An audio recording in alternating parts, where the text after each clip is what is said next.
अवतु वक्तारम्। ॐ शान्तिः शान्तिः शान्तिः।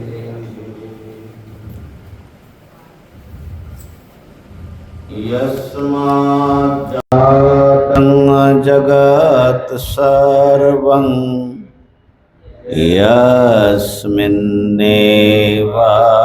प्रलीयते येनेदं धार्यते चैव तस्मै ज्ञानात्मने नमः। यैर्मे गुरुभिः पूर्वं पदवाक्यप्रमाणतः व्याख्याता सर्ववेदान्तः तान्नित्यं प्रणतोऽस्म्यहम्। तान्नित्यं प्रणतोऽस्म्यहम्।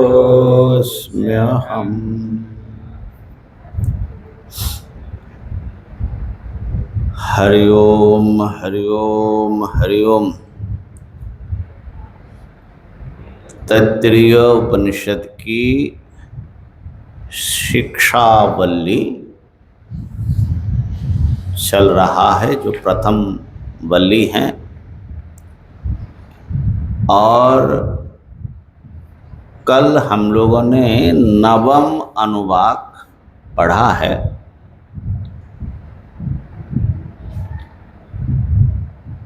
ये ठीक से लगा कि नहीं, देख लो तो। हाँ ठीक है। नहीं इसका नीचे वाला लगा। अच्छा, तो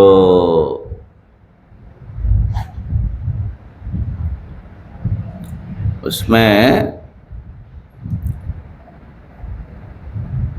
गलती से हमारा माइक ऑफ ही था। बिहारी जी का आवाज स्पष्ट है क्योंकि आपका माइक ऑन था।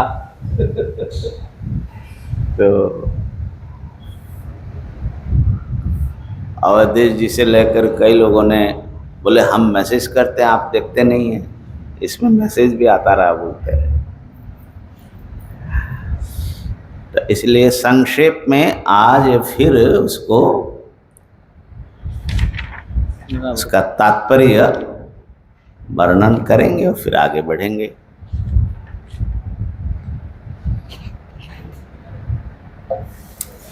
तो इसमें उपासना प्रकरण के बीच जो कर्तव्य करने की बात है वो इस प्रकरण में आ रहा है। भाष्यकार ने संगति जोड़ा कि विज्ञान से ही जब स्वराज्य की प्राप्ति होती है, श्रोत स्मार्त कर्म से इतना बड़ा फल तो मिलता नहीं है। ब्रह्म प्राप्ति हो जाती उसी से, माने हिरण्यगर्भ भाव प्राप्ति पूर्वक ब्रह्म प्राप्ति होती है। तो इसलिए श्रोत स्मार्त कर्मों का फिर अनर्थक ही हो जाता है उपासक के लिए। ऐसा न हो, कर्मों की आवश्यकता है पुरुषार्थ सिद्धि के लिए। कर्म भी ब्रह्म प्राप्ति का साधन है, ये दिखाने के लिए ये नवम अनुवाक का उपन्यास किया गया है।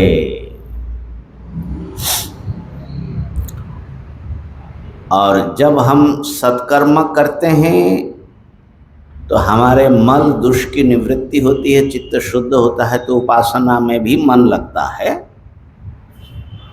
और फिर हम ज्ञान के भी योग्य बनते हैं। तो सत्कर्म ऐसा सिद्धांत है अपने संप्रदाय का कि भाई जो कर्माधिकारी हैं वो कर्म और उपासना का समुच्चय करे। विद्याम च अविद्याम च यस्तद वेद उभयम सह अविद्यया मृत्युं तीर्त्वा विद्या अमृतमश्नुते। ईशावास्य में आया अविद्या माने श्रौत स्मार्त कर्म सत्कर्म, और विद्या का अर्थ है देवोपासना। तो कर्म से जो स्वाभाविक वासनामय भोग संस्कार है हमारे, ज्ञान और कर्म जो हम लोग करते, पशुवत जो आचरण करते हैं, उससे वो मृत्यु है, क्योंकि अंततः तो वो पशु ही हो जाता है। उससे वो ऊपर उठता है और विद्या से फिर वो अमरण भाव को प्राप्त हो जाता है, माने हिरण्यगर्भ के साथ तादात्म्य होता है और फिर क्रमशः मुक्त होता है। तो ये है, तो यहाँ श्रुति कह रही है कि ऋतम च स्वाध्याय प्रवचने च। ऋत पूर्व में बताया शास्त्र के अनुसार अपने कर्तव्य का सुनिश्चय करना। तो ऐसा निश्चय प्राप्त करो और साथ में स्वाध्याय प्रवचन ये दोनों करते रहें। स्वाध्याय जो है अध्ययन का नाम है, स्वाध्यायो अध्ययनम, और अध्ययन भी अर्थ ज्ञान पर्यंत लेना चाहिए। तो दोनों जो अध्ययन हैं ज्ञानकांड और कर्मकांड का, वो हमारे श्रेय की प्राप्ति में कारण बनता है, इसलिए स्वाध्याय जरूर करें। और प्रवचन माने उसका आवृत्ति करें, जो आपने पढ़ा उसको ब्रह्म यज्ञ भी बोलते हैं।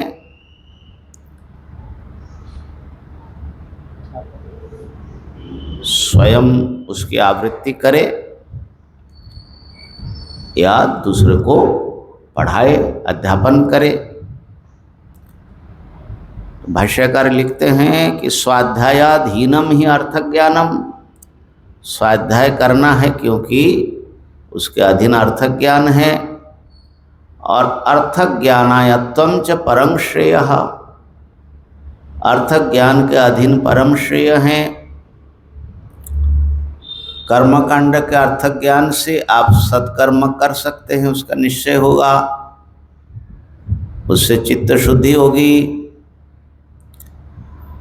इस प्रकार से वो परम श्रेय का, परंपरा से कर्मकांड भी साधन बनता है, और ज्ञान कांड के निश्चय से तो साक्षात ज्ञान होकर के परम श्रेय की प्राप्ति होती है। तो पूरे वेद का अर्थ ज्ञान ही परम श्रेय का साधन बनता है, इसलिए स्वाध्याय जरूर करो। और प्रवचन भी करें, क्योंकि प्रवचन क्या है? अध्यापनम ब्रह्म यज्ञो वा, पढ़ाना अथवा स्वयं ही उसकी आवृत्ति करते रहना। नित्य बोलते हैं कि उसकी आवृत्ति करते रहना चाहिए। तो उसके लिए वो इसलिए कि उससे जो है आपका स्मरण बना रहेगा, तद अविस्मरणार्थम, भूलोगे नहीं, ताज़ा रहेगा। और दूसरी बात भी है, धर्म प्रवृद्ध्यर्थम, धर्म की वृद्धि होती है जब आप नित्य प्रवचन करते हैं। बांटने से ज्ञान बढ़ता है और धर्म भी बढ़ता है। इसलिए स्वाध्याय प्रवचन में खूब आदर करना चाहिए व्यक्ति को। ये बात श्रुति यहाँ बता रही है, हर कर्तव्य करो, साथ में स्वाध्याय प्रवचन करो। इसलिए का ऋतम च स्वाध्याय प्रवचने च, इसी प्रकार सत्यम च स्वाध्याय प्रवचने च। सत्य का दो अर्थ हैं, सत्य वचन अथवा जो आपने कर्तव्य निश्चय किया वही जब शरीर वाणी मन से वो संपादन करते हैं तो उसको सत्य कहा जाता है। तो वो भी करिए और स्वाध्याय और प्रवचन करिए। तप करिए, तपश्च स्वाध्याय प्रवचन करिए। दम माने बहिरिंद्रियों का संयम करिए, स्वाध्याय प्रवचन करिए। शमश्च स्वाध्याय प्रवचने च, अंतर इंद्रिय मन का संयम करो, समाधि लगाओ, ध्यान लगाओ, परंतु स्वाध्याय प्रवचन करो। आग्नयश्च, अग्नि का आधान करना चाहिए गृहस्थ को, वैदिकों को, परंतु साथ में अवश्य स्वाध्याय प्रवचन करे। अग्निहोत्र नित्य अग्नि कर्म करना चाहिए और साथ में स्वाध्याय प्रवचन करे। अतिथयश्च, अतिथि सेवा करे, स्वाध्याय प्रवचन करे। मानुषम च स्वाध्याय प्रवचने च, जो मानविक व्यवहार है, लौकिक व्यवहार, विवाह आदि में उपहार देना, जाना, मित्रों से मिलना जुलना सब करे और साथ में स्वाध्याय और प्रवचन करे। प्रजा च स्वाध्याय प्रवचने च, संतान की उत्पत्ति करे, तदर्थ विवाह आदि करे और स्वाध्याय प्रवचन करे। प्रजनश्च स्वाध्याय प्रवचने च, यथाशास्त्र भार्या के साथ मिलित हो और साथ में स्वाध्याय प्रवचन करे। प्रजातिश्च स्वाध्याय प्रवचने च, प्रजाति माने पुत्र को पौत्र उत्पत्ति के लिए विवाह आदि में उसको भी विवाह कराए और स्वाध्याय प्रवचन करे।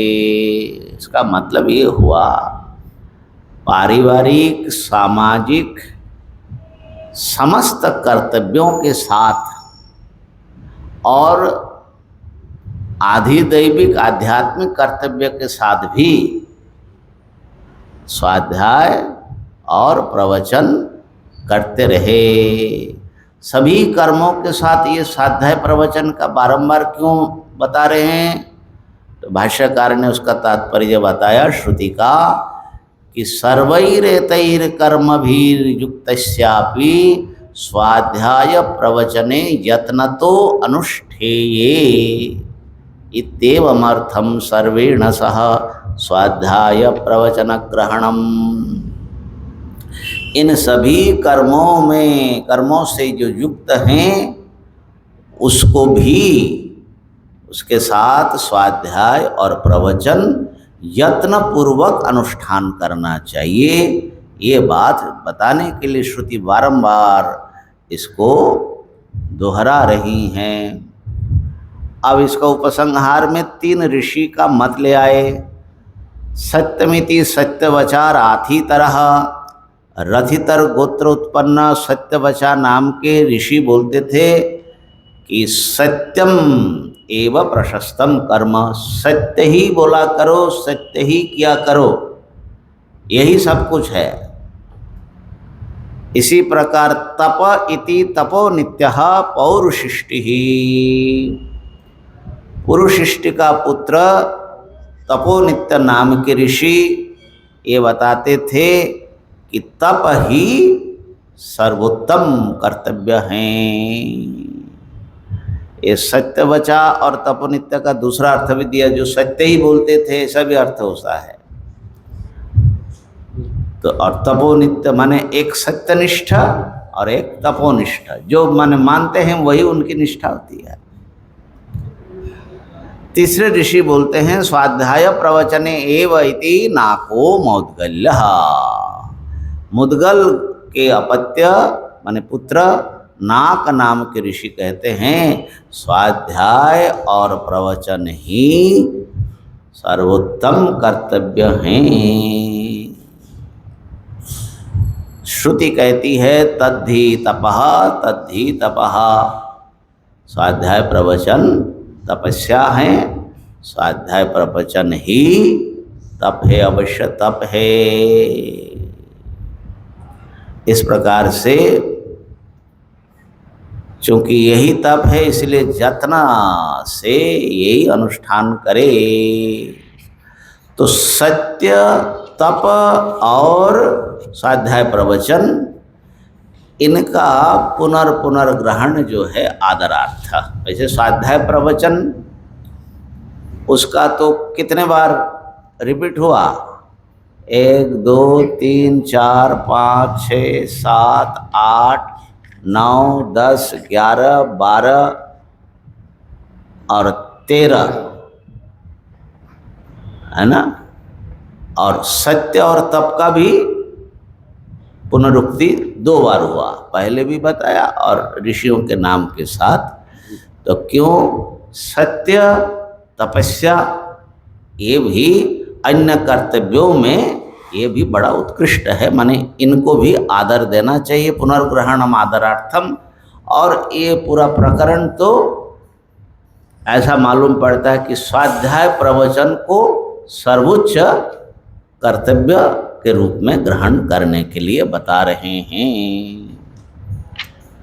सोम महाराज कुछ बताइए। आश्रमश्च स्वाध्याय प्रवचने च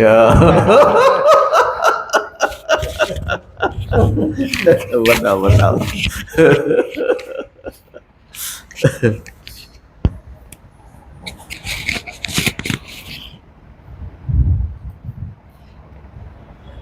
इस अनुवाद को पढ़ने से थोड़ी शांति तो मिलती है। अच्छा। स्वाध्याय प्रवचन वालों को। अच्छा। क्योंकि लोग जो है ज्ञान ध्यान को ही मुख्य साधना समझते हैं, ध्यान आदि नहीं करने वाले ऐसे ही माने सामान्य प्राणी हैं, खाते रहते जीते रहते हैं, खाली पढ़ते रहते हम लोगों को तो ऐसे ही समझते हैं कि पढ़ने वाले हैं उनका कुछ खास नहीं है। परंतु श्रुति ने वेद के स्वाध्याय को माने कर्मकांड वाला हो या ज्ञान कांड वाला हो, दोनों को और उसके प्रवचन को भी, और सत्य को और तपस्या को, और किस ऋषियों ने तो इसी को ही तपस्या माना। स्वाध्याय और प्रवचन नाक नाम के ऋषि मोदगल गोत्र वाले, उन्होंने इसको तपस्या माना। और सच्चे अर्थ का स्वाध्याय और तपस्या तो श्रुति नहीं कहा। हाँ, वो वाक्य श्रुति का है। हाँ, तद्धि तप।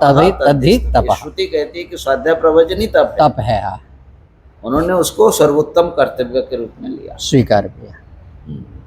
ये स्वाध्याय प्रवचन तो परम साधन के रूप में श्रुति स्वयं ही ग्रहण कर रही है, बल्कि जीवन के प्रत्येक कर्तव्य के साथ प्रजा परिवार इत्यादि सब के तो स्वाध्याय प्रवचन है, स्वाध्याय प्रवचन है, स्वाध्याय प्रवचन। स्वाध्याय प्रवचन के साथ हर प्रकार की क्रिया को श्रुतियाँ जोड़ करके बता रही है। मैंने प्रतिभा जी बता रही थी कि हम लोग दूसरे कर्तव्यों में स्वाध्याय प्रवचन सब भूल जाते हैं ना। हाँ, तो प्रायोरिटी नहीं रहती है। लेकिन श्रुति बता रही है कि कितना भी भारी कर्तव्य करो, लेकिन स्वाध्याय प्रवचन अवश्य किया करो, अवश्य करो। ये जो है बड़ा, कल बिहारी जी ने बढ़िया वो सुनाया कि 18 पुराण की कथा करने वाले थे, कोई बहुत अच्छे विद्यार्थी थे यहाँ। अच्छा। व्याकरण आदि बहुत अच्छा लगाया था, तो उनको नौकरी लग गई, 10 तक पढ़ाते रहते हैं। तो अभी कुछ दिन पहले उनसे संवाद हुआ, बड़े दुखी थे, बच्चे उच्चे हो गए। बोले बिहारी जी अब सब गया मैंने 18 पुराण तो बहुत बड़ी चीज, बहुत प्रतिभाशाली थे, लेकिन हो गया तो काशी छोड़ोगे तो कचरा हो जाएगा, स्वाध्याय प्रवचन छोड़ोगे तो ऐसा ही हो जाएगा। जो मेहनत है, अच्छा फिर एक समय में जा कर के फिर उसको दोबारा रिवाइव नहीं हो सकती है ना। जैसे उम्र हो जाने से जवानी में स्वास्थ्य बिगड़ता है तो 2-4 महीने में फिर वो जो है ठीक हो जाता है, लेकिन हम जब बुढ़ापे में आए तो देखा कि छोटी सी चीज बिगड़ती है तो उसको ठीक होने में बहुत लंबा टाइम लग जाता है। तो एक जगह ऐसा आता है कि वो फिर दोबारा ठीक ही नहीं होता है। तो ये भी ऐसी स्थिति है। और प्रवचन के लिए तो भगवान श्री कृष्ण के जो वाक्य है वो बहुत प्रेरक है। क्या है? या इमं परमं गुह्यम मद्भक्तेषु अभिधास्यति भक्तिं मयि परां कृत्वा मामे वश्यत्य संशयः। भगवान की भक्ति के रूप में अगर आप गीता का प्रवचन करते हैं, भक्तों को सुनाते हैं, तो भगवान गारंटी दे रहे मामेव अश्यति, वो मुझे ही प्राप्त करता है। मैं समझता हूँ कि भगवत प्राप्ति का इससे माने गारंटेड साधन और क्या होगा? जी, अब भगवान स्वयं बता रहे हैं ना। और फिर भी संतुष्ट नहीं हुआ, आगे बोलते असंशय, इसमें संशय नहीं रखने का है ना। और उसके बाद एक श्लोक और इसी संदर्भ में, न च तस्मान मनुष्येषु कश्चिन् मे प्रियकृत्तमा भविता न च मे तस्माद् अन्यः प्रियतरो भुवि। इस दुनिया में उससे अधिक मेरा कोई प्रिय नहीं है और न होगा। तो इसलिए भगवत प्रिय बनना है तो जरूर भगवान की भक्ति के रूप में प्रवचन करो। तो गीता जी के प्रवचन का इतना फल है तो वेद प्रवचन का क्या फल होगा, है ना। क्योंकि गीता तो क्या बोलते हैं कि सर्वोपनिषदो गावो है। तो ये नवम अनुवाक का जो कल का थोड़ा माइक की डिस्टरबेंस थी उसके लिए है, आज दशम अनुवाक है। अहम वृक्षस्य। दशम अनुवाक प्रसिद्ध है। इसको एक दश शांति में एक शांति के रूप में हम लोग पढ़ते हैं। तो पहले इसका उच्चारण करते हैं, अहम वृक्षस्य रेरिवा। अहम वृक्षस्य रेरिवा। कीर्तिः पृष्ठं गिरेरिव। कीर्तिः पृष्ठं गिरेरिव। ऊर्ध्व पवित्रो वाजिनीव। ऊर्ध्व पवित्रो वाजिनीव। स्वमृतमस्मि। स्वमृतमस्मि। द्रविणं सवर्चसं। द्रविणं सवर्चसं। सुमेधा अमृतोक्षितः। सुमेधा अमृतोक्षितः। इति त्रिशङ्कोर्वेदानुवचनम्। इति त्रिशङ्कोर्वेदानुवचनम्। ये जो है एक ही मंत्र का ये अनुवाक है। तो इसका संक्षेप में सामान्य अर्थ सुन लीजिए, फिर भाष्य में देखते हैं। अहम माने ये कोई जो त्रिशंकु नाम के एक ऋषि थे, वो सर्वात्म भाव का अनुभव करते हुए इस उद्गार को प्रकट किया, इस मंत्र को प्रकट किया। और जो सर्वात्मा भाव, ब्रह्म भाव माने ब्रह्म विद्या को प्राप्त करना चाहते हैं वो इसका जप करे। ये जो है विद्या की उत्पत्ति में ये मंत्र सहायक होता है, इसलिए यहाँ पर श्रुति इसको रखे हैं।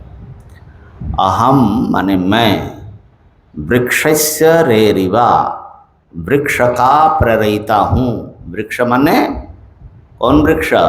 संसार वृक्ष। ऊर्ध्वमूलम अधश्च। हाँ, वो जो ये जो वृक्ष है पूरा संसार, इसके मैं प्रेरक हूँ, प्रेरयिता हूँ। माने अंतर्यामी ईश्वर के रूप में अपने को अनुभव करके वो बता रहा है कि मैं ही हूँ इसको प्रेरित करने वाला, चलाने वाला। कीर्ति ही पृष्ठं गिरेरिव, कीर्ति ही गिरे है पृष्ठम इव।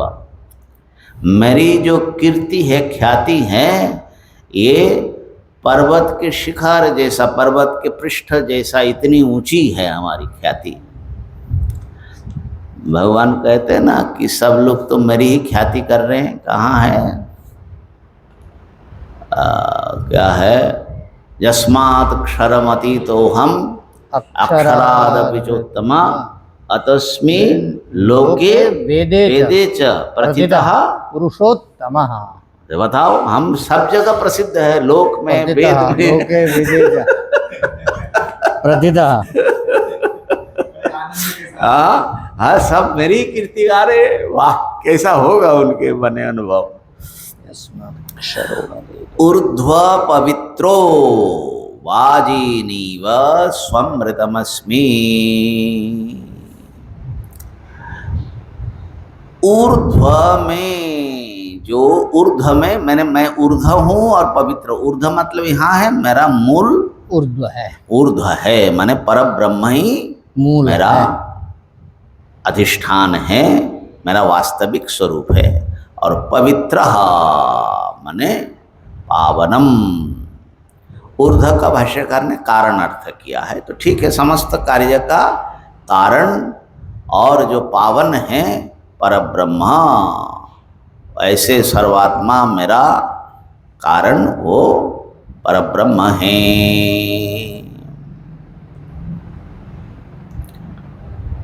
और वाजिनीव सुअमृतमस्मि। वाजिनी,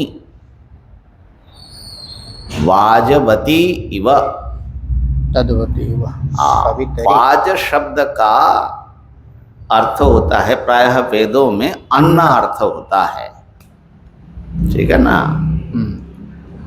और वाजवती कौन है?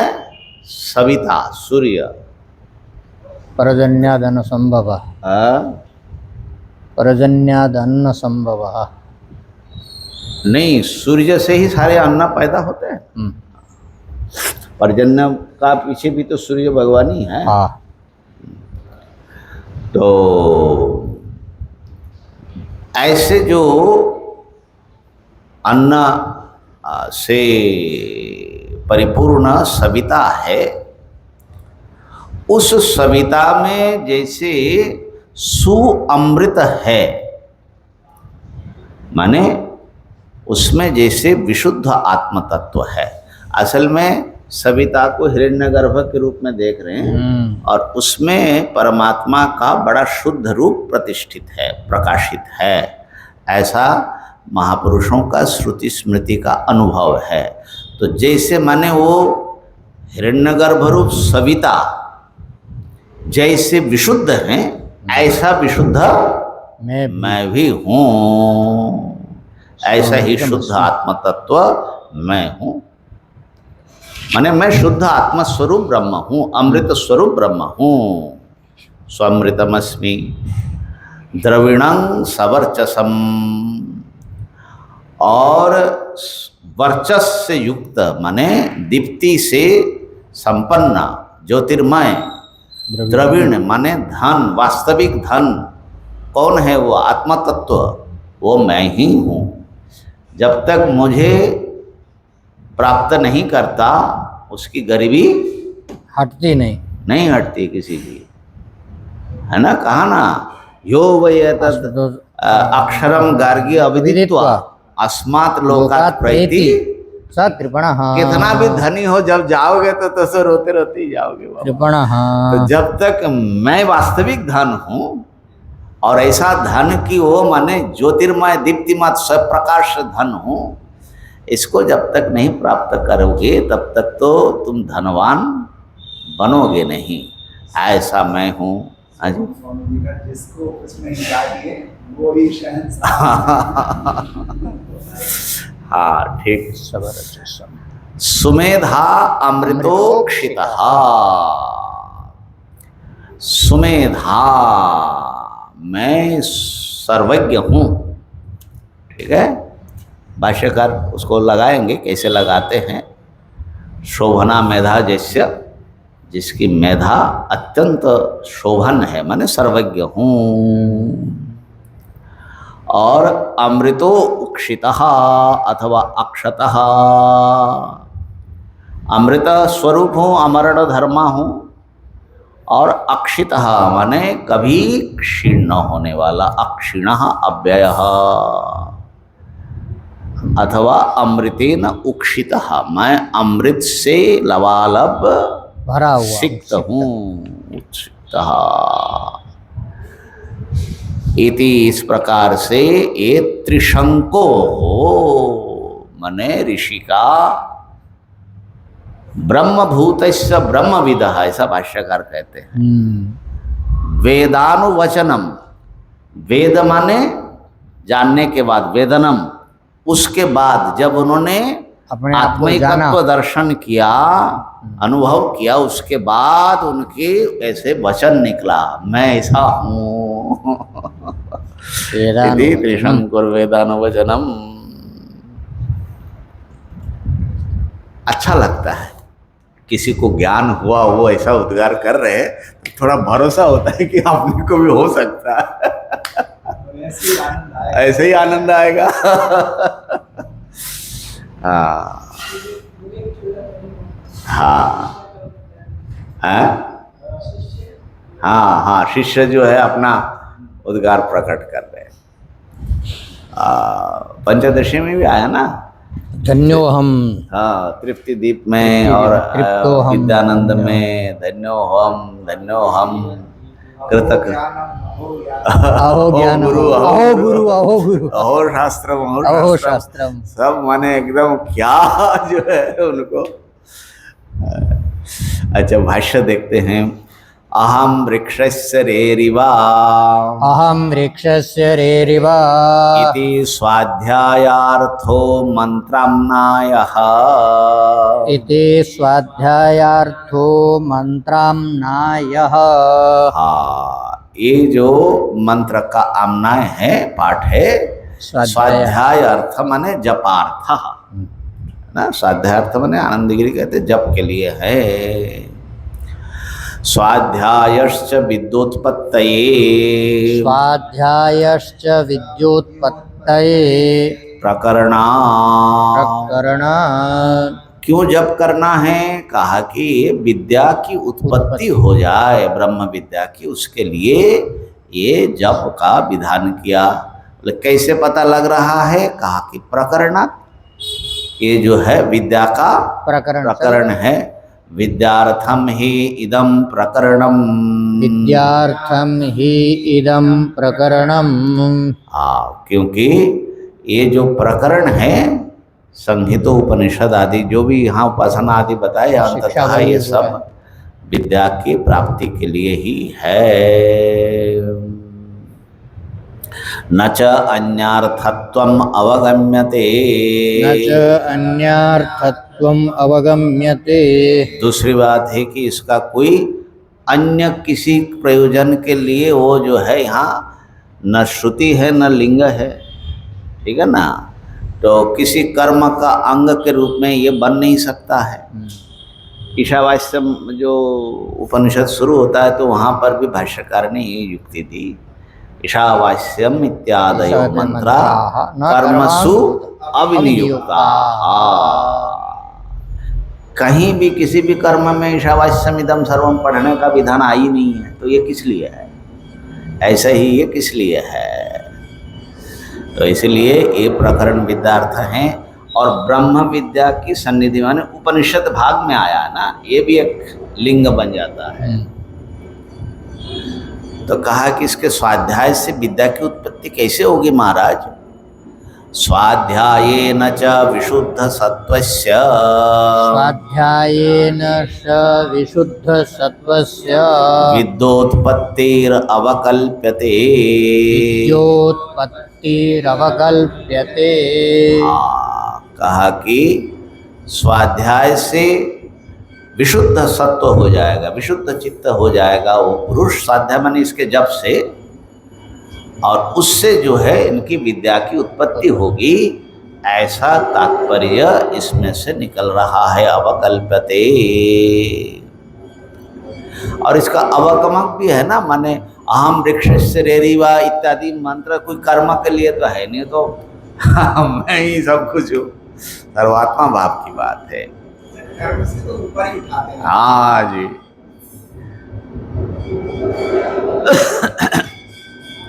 इसमें सब जगह खाली अपनी पूर्णता का ही ख्यापन है और आस्वादन है ना, तो किसी कर्म करना ये सब तो इसमें है ही नहीं है।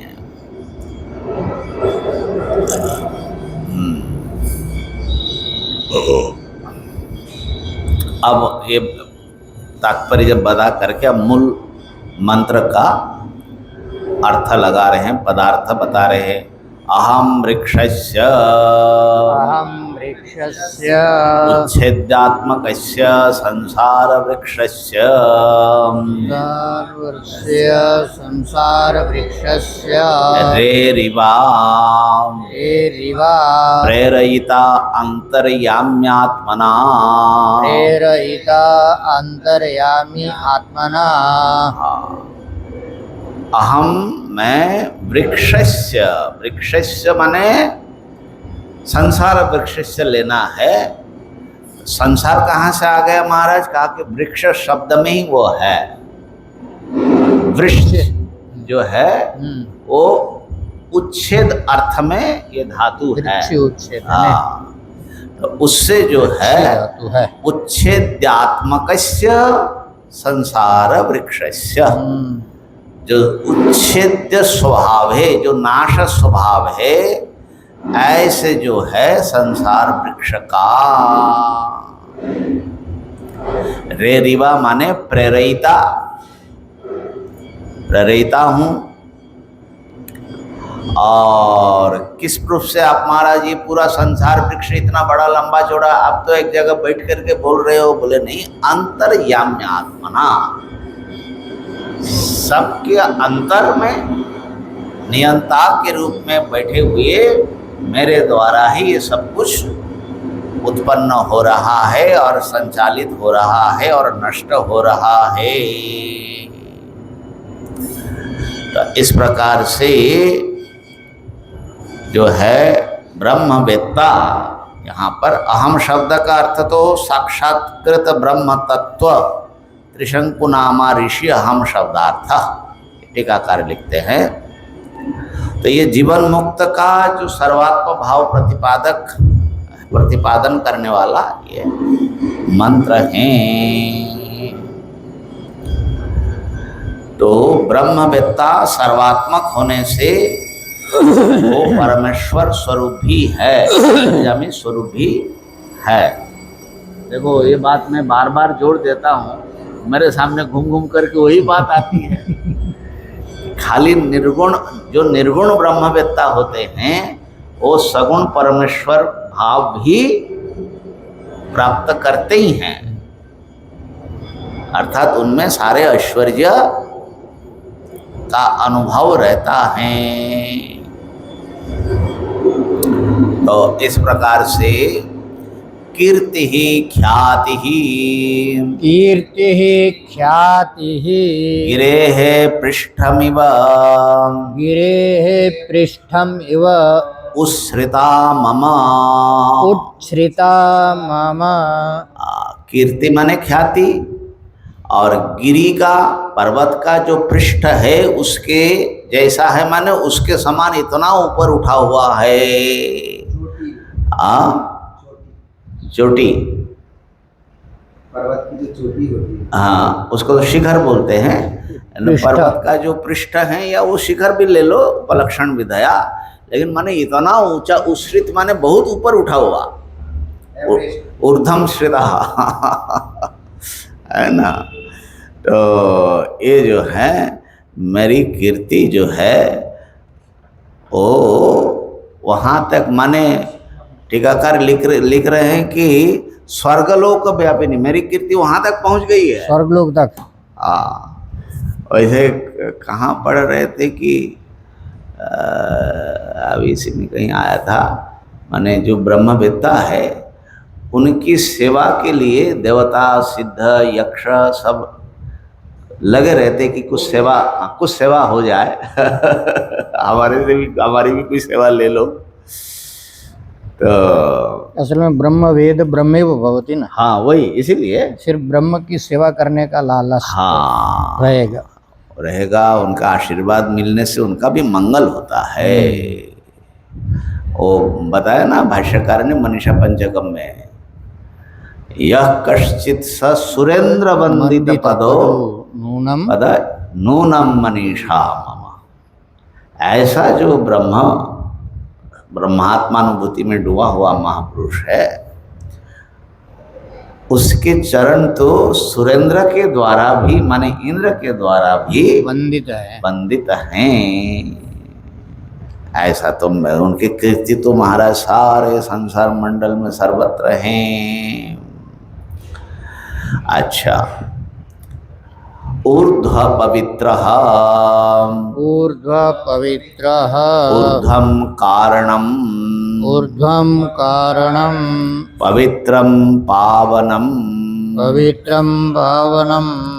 ज्ञान प्रकाशं परमं ब्रह्म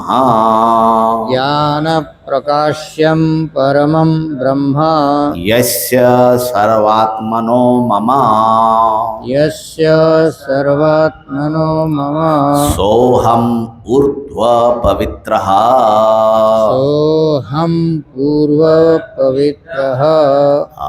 ऊर्ध्व शब्द जो है कारणवाचक है, जो समस्त कार्य से ऊर्ध्व है, ऊपर उठा हुआ है, ऊर्ध्व है, जो किसी का कार्य नहीं है ना। तो संसार मंडल से वो ऊपर है। तो ऐसा जगत कारणत्व से उपलक्षित जो ब्रह्म है, वो ब्रह्म ही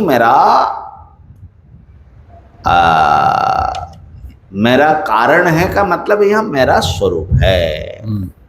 माने कारण स्वरूप जो ब्रह्म है वो मैं हूँ। ज्ञान प्रकाशम परमम ब्रह्म, ज्ञान से प्रकाशित होने वाले जो परम ब्रह्म है कारणत्वोपलक्षित, वो जो है वो मेरे सर्वात्मा स्वरूप का वही माने सच्चा स्वरूप है। ऊर्ध्वम माने कारणम और पवित्रम, पवित्र माने संसार से अस्पृष्टम, संसार धर्म वर्जितम। हाँ, समस्त जो दोष है गर्भ जन्म जरा मरण विवर्जितम।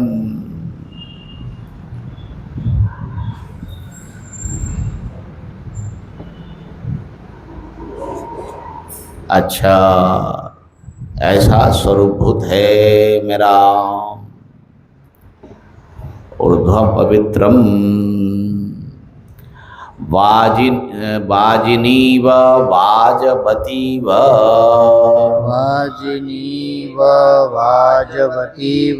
वाजम अन्नम तद्वती सवितरी इत्यर्थः। वाज शब्द का अन्नार्थ है और अन्न से युक्त जो सविता है, टीकाकार कह रहे कि अन्नमिति कर्म फल रूपम। ठीक है ना। वस्वादि देव भोग्यम अमृतम अन्नम तद्वत्वम आदित्यस्य मधु विद्यायाम प्रसिद्धम इति बोध्यम। तो यथा सवितरी अमृतम आत्मतत्वम, यथा सवितरी अमृतम आत्मतत्वम विशुद्धम प्रसिद्धम श्रुति स्मृति शतेभ्यः एवं स्वमृतम शोभनम विशुद्धम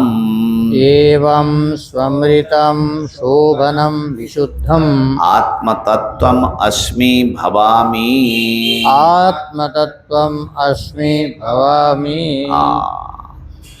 जिस प्रकार से श्रुति स्मृति, सैकड़ों श्रुति स्मृति से ये प्रसिद्ध है, सविता में माने हिरण्यगर्भ में वो विशुद्ध आत्म तत्व प्रकाशित है। उसी प्रकार सुअमृतम, सुअमृतम स्वमृतम, सु माने शोभनम, अमृतम माने विशुद्ध आत्म तत्व ही अमृत है, वैसा ही विशुद्ध आत्म तत्व मैं हूँ। ये जो है श्रुतियों में ये अनुभव बताया गया, बृहद ईशावास्य में आया, यश्चायम पुरुषे यश्च असौ आदित्ये स एकः। ना ईशावास्य में भी ये बात है। तो इसमें वो जो ज्ञानी महात्मा है उनका ये भी अनुभव हो रहा है कि यहाँ पर जो है वही तो आदित्य में बैठा हुआ है। माने आदित्य या हिरण्यगर्भ जीवों में सर्वोत्कृष्ट माने जाते हैं ना, और हम लोग तो धरती पर हैं, तो कहीं हमारी आत्मा थोड़ी उनसे निकृष्ट ना हो, ऐसी शंका नहीं करना, क्योंकि बिल्कुल वैसा ही प्योर जो है विशुद्ध आत्म तत्व वही मैं हूँ। स्मृति में है आदित्य शुद्धम अमृतम आत्म तत्वम यथा स्थितम विद्याधिकारिणी तथा पुरुषेपि तदस्ति भो। तो इस प्रकार से ये जो है आदित्य में विशुद्धि श्रुति स्मृति सिद्ध है। और ऐसे भी, ऐसी दृष्टि से भी देखो, सूर्य जो है ये धरती के धूला कंकड़ प्रदूषण से कितना ऊपर कैसा चमकता है, ऐसा कोई मणि भी नहीं है धरती में, इतना चमक रखने वाला ज्योतिर्मय कैसा है ना। और कोई गंदगी नहीं, बिल्कुल वही गंदगी वहां तक पहुंच ही नहीं सकता, विशुद्ध रूप। हाँ, और कुछ गंदगी जाने की कोशिश करे तो वो तो जल करके भस्म, जल जा करके सब जानी के भस्म हो जाए। विशुद्धम, विशुद्धम आत्म तत्वम भवामि अस्मि भवामि। द्रविणम धनम, द्रविणम धनम सवर्चसम दीप्तिमात्, सवर्चसम दीप्तिमात् तदेव आत्मतत्वम अस्मि इत्यनुवर्तते। तदेव आत्मतत्वम अस्मि इति अनुवर्तते। माने द्रविणम सवर्चसम अस्मि, ऐसा वो पूर्व वाक्य में जो अस्मि है उसको यहाँ भी लगाना। द्रविण क्या है? द्रविण है धन, धन को बोलते हैं। त्वमेव विद्या द्रविणम द्रविणम त्वमेव, ठीक है ना। द्रविण माने धन। तो लेकिन कैसा धन? सवर्चसम माने दीप्तिमत, ऐसा धन, ऐसा धन मैं हूँ। माने ऐसा धन क्या है? आत्म तत्व ही है। अर्थात लौकिक जैसे रत्नादि को धन माना जाता है, ब्रह्मवेत्ता का धन क्या है? आत्म तत्व, निरतिशय आनंद रूप जो आत्म तत्व है। और धन भी आनंद देने से ही धन कहलाता है, धन कहलाता है, आनंद का साधन होने से। आत्म तत्व से आनंद मिले तो आत्म तत्व ही धन है। हाँ, और धन का जो लौकिक धन का आनंद तो थोड़ी देर में खत्म हो जाता है, धन भी क्षय होता जाता है। और ये तो ऐसा है महाराज, न क्षय है न लय है, न इसमें कोई निरसता है, ऐसा धन आत्मतत्व धन, और वो भी दीप्तिमत। दीप्तिमत माने स्वप्रकाश धन मैं हूँ।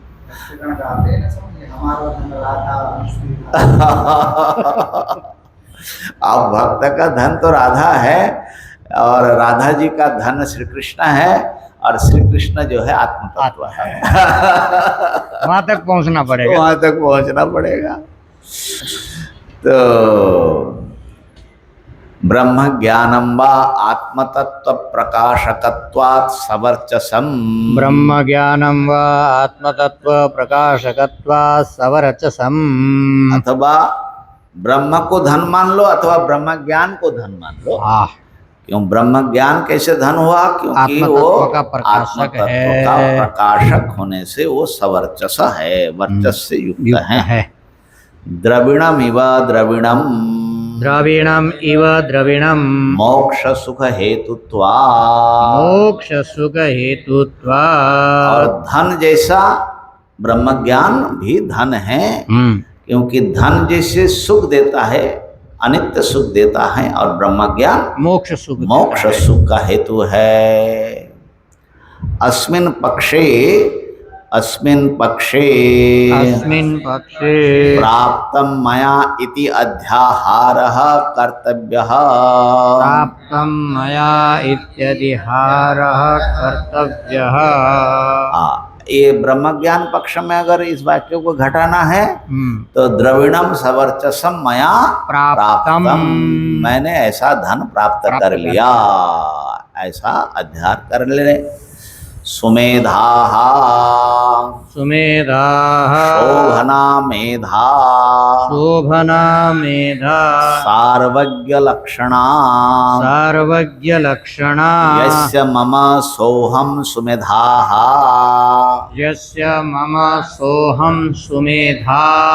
मैं सुमेधा हूँ। ऐसे सुमेधा शब्द वेद में बहुत जगह आता है, यहाँ जैसे आया है और भी है कहीं। ओ क्या है? तम तमुग्रम कृणोमि सुमेधम।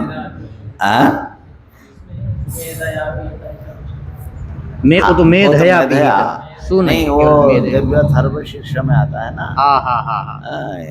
तम तम कामम उग्रम कृणोमि सुमेधाम, ऐसा सब है वहाँ पर भी तो है। तो सुमेधा का अर्थ है शोभना मेधा यस्य, जिसकी मेधा बहुत सुंदर है, खूबसूरत है। तो मेधा तो ज्ञान को कहते हैं, तो सबसे सुंदर मेधा कौन सी मेधा है? सार्वज्ञ लक्षणा, सर्वज्ञता रूप जो मेधा है वो सर्व सुंदर मेधा। हाँ, सबसे सर्वोत्तम सुंदर, अर्थात मैं ऐसा हूँ। देखो मैं बार बार ये बात बोलता हूँ, ब्रह्मज्ञानी सर्वज्ञ होता है। भाई ब्रह्मज्ञानी खुद बोल रहा है कि मैं सर्वज्ञ हूँ, सुमेधा हूँ, फिर भी महात्माओं को क्या आपत्ति हो रही है? हमको समझ में नहीं आता। वो कह देंगे कि अर्थवाद। अरे भाई अर्थवाद भी तो भूतार्थवाद है। संसार स्थित्युत्पत्ति संहार कौशल युगात् उपसंहार कौशल योगात्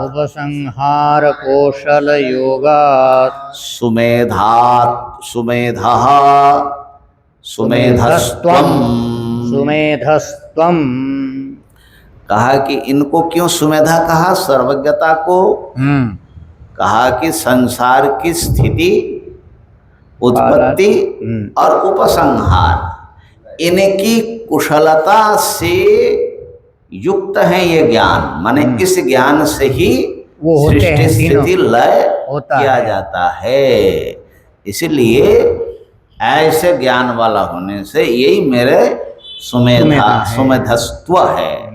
असल में शब्द है सुमेधस, तो उसी सुमेधा हो जाता है।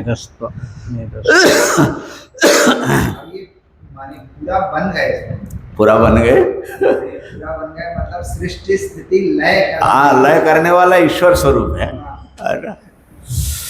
अतएव अमृतः अमरण धर्मा। इसीलिए अमृतोक्षित उसको लगा रहे हैं, इसलिए मैं अमरण धर्मा हूँ। ऐसा मैं तो स्वयं ही सृष्टि स्थिति लय करने वाला है ना, ज्ञान संपन्न हूँ, सर्वज्ञ हूँ। तो इसलिए मेरा तो सृष्टि स्थिति लय होता नहीं, तो मैं अमृत हुआ ना। अतएव अमरण धर्मा। इसलिए ब्रह्म ज्ञान होने से या ब्रह्म स्वरूप हो जाने से मैं अमरण धर्मा हूँ।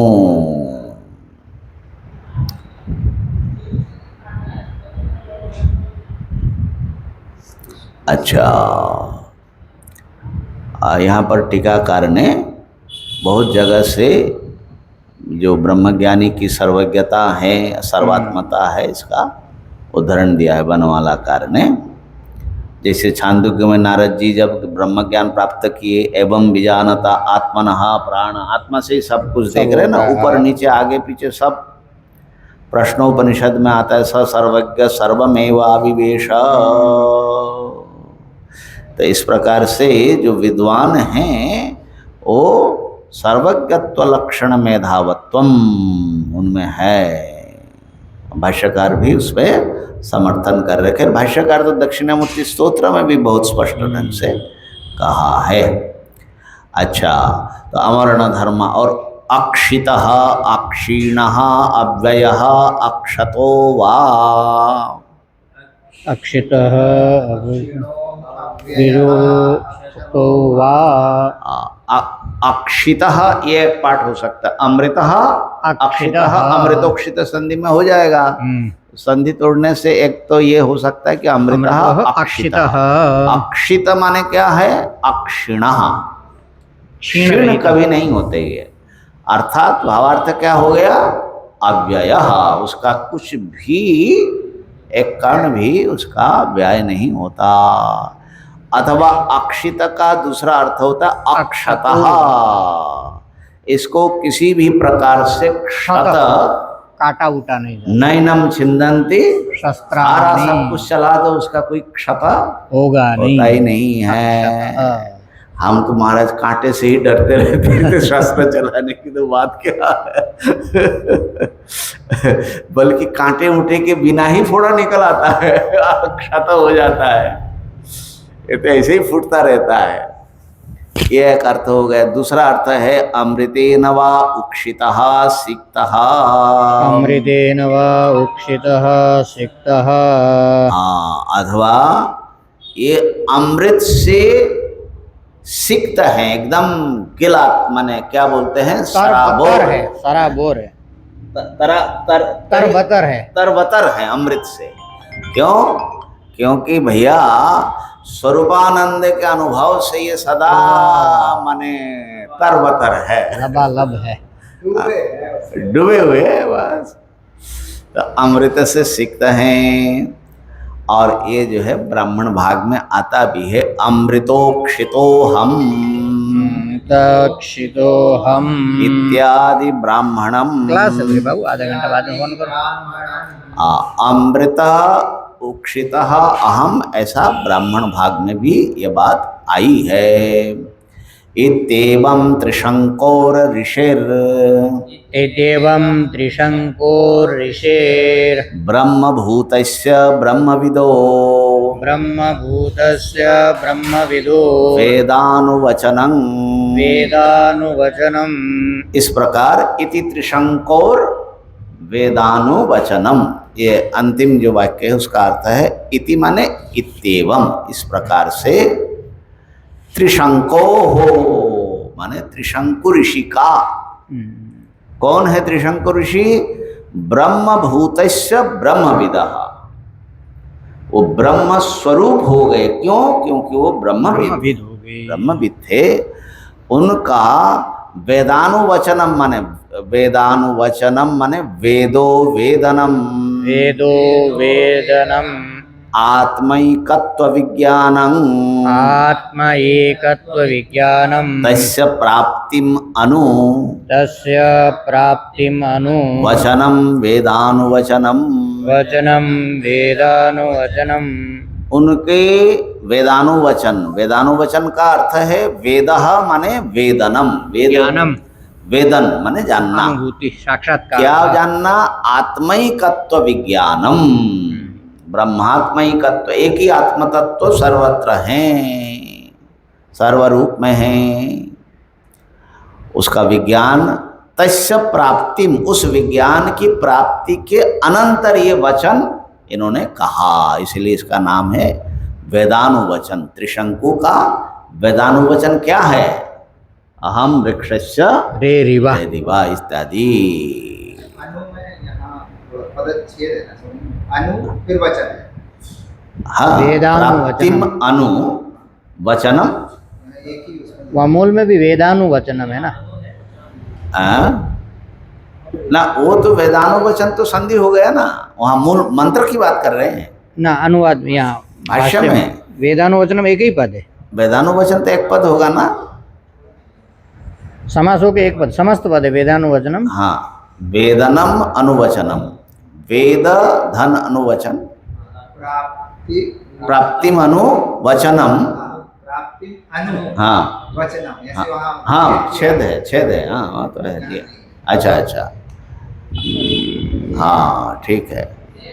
आत्मनः कृतकृत्यता ख्यापनार्थम, आत्मनः कृतकृत्यता ख्यापनार्थम, वामदेववत् त्रिशंकुना आर्षेण, वामदेववत् त्रिशंकुनार्षेण, दर्शनेन दृष्टो, दर्शनेन दृष्टो, मंत्राम्नाय मंत्रामणाय, आत्मविद्या प्रकाशकः, आत्मविद्या प्रकाशकः,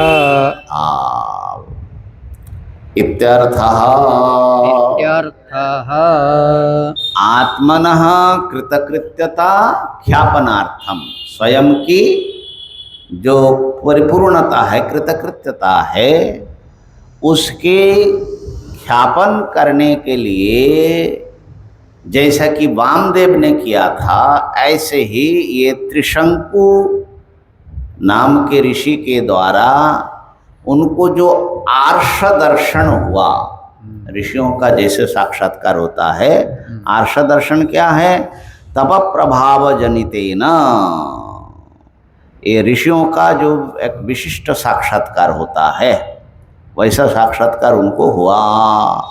उस दर्शन से दृष्ट ये मंत्रामनाएं, जो मंत्र का ये जो अनुवाक आया है, वो आत्मविद्या प्रकाशक इत्यर्थः, ये आत्मविद्या का प्रकाशक है।